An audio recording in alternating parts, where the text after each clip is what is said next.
highest grade antimony out of the ground on the planet. And here to tell me more about it is the Executive Director of Felix Gold, Joseph Webb. Joe, it's great to see you. How are you? Good. I got to admit, this has made my absolute day. I've played with some pretty cool rocks in my time.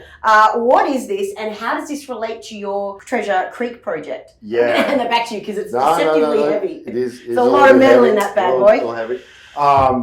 So this is near pure stibnite coming out of the ground, and we're seeing this extensively at Treasure Creek, and it's about 90%. So the announcement had in it, the mineralogy of this, about 90% antimony-bearing mineral straight out of the ground, and virtually no other impurities. So following on from that, the test work showed that we can meet military-grade specifications again, which is rare in this world. There's only one other known place in the world that can meet military-grade specs of antimony, and Treasure Creek is one of those locations. So. Well, why is that important? Why is that important? Look, China's the only other known place of this is China that can make military-grade specs of antimony, and so they've obviously banned the export of military-grade antimony to the US, and it's critical for supply chain. So this project is in the US.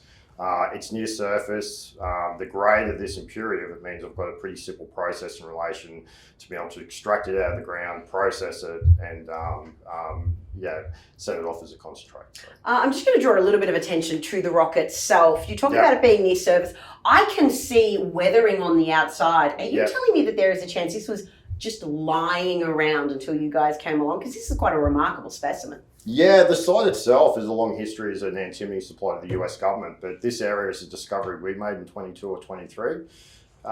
So some of the highest grade drill intercepts of the history of antimony was done. The market didn't care about it at that point in time, but it's come to life now. We've been working on a development story for the last 18 months on this, and it does sit under a little bit of cover. It's not just sticking out of the ground, so there's a kind of metre to 2 metres of kind of dirt cover on it, not much.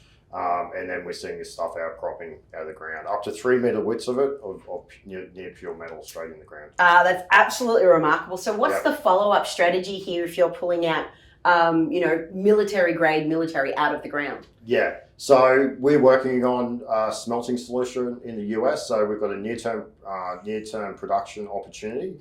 We're waiting for a permit to come out on that. So we're hoping for that to happen before the end of this year.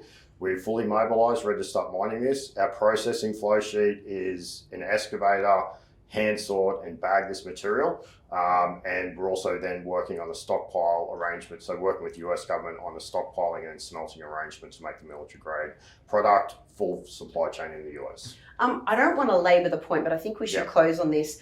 Sorry, I initially, when we were talking about this, when you talk about antimony, you expect it to become into a concentrate. Sorry, did I hear you say you were hand sorting and bagging it and then sending it to the US? Yeah, so because it's a 90% antimony bearing mineral straight out of the ground, just us getting these veins, hand sorting it, putting in bags, that's our process flow sheet to produce the highest grade concentrate. So people talk about direct ship ore.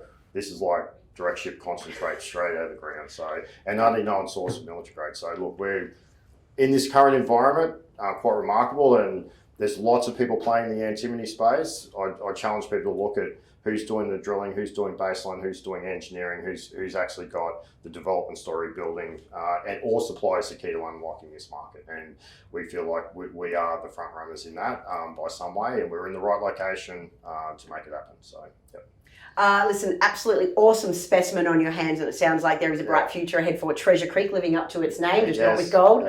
Thank you so much for your time today, Joseph, and I look forward to future updates. Thank you.